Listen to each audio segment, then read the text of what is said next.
We're going to install this Boyd at one stock on this Ruger American. This is a 243. This is a Boyd stock, and it's a wood laminate stock. It is just a gorgeous piece of wood here. It's got a cheek rest that's adjustable, a butt stock that's adjustable, and it's an at one Boyd stock. I just apologize for the room here. I'm in the spare room. I wanted to do it real quick for him. I got another project going on where I usually work, so I grabbed this rifle base and I just came in here so I could get it put together for him so he could go use it. Let me show you what the problem was with this one.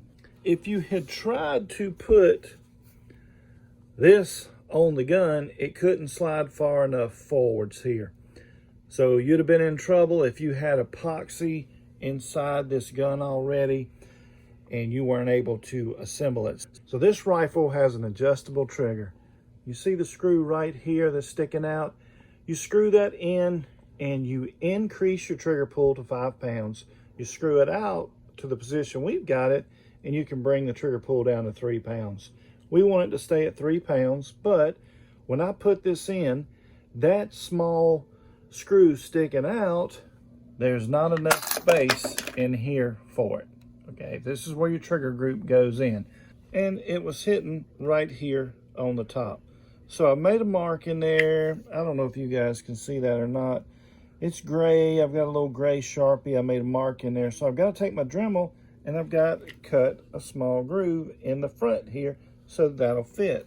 So let's go do our work on it and we'll come back and then we'll assemble. If you guys can see right inside there, you see where I have cut that groove in it, just use the Dremel.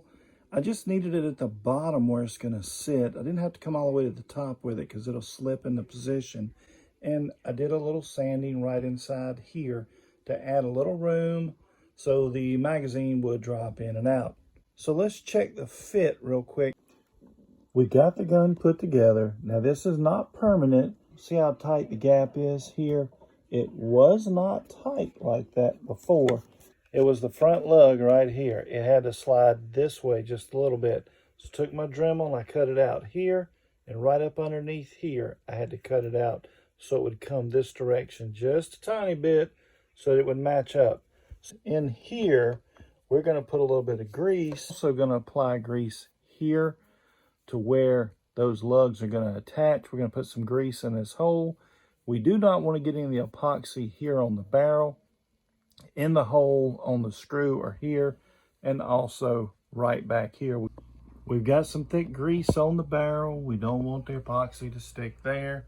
And we put some thick grease on these screws to get ready to put those in. We don't want it to stick. We've already got our Wheeler wrench set up between 30 and 35 inch-pounds so that we can put these screws in. So let's get our epoxy mixed up.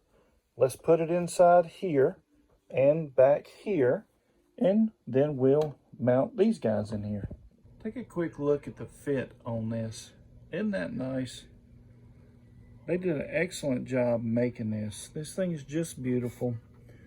So we put our lugs in, we put our epoxy in there, and we screwed it in nice and tight. You can see the grease in it. We'll clean all that up later. We wiped all this down. We want to make sure we don't have any of that epoxy sticking out in here and getting on the gun places we don't want it. Should be ready for him tomorrow. Should be all dried and set up.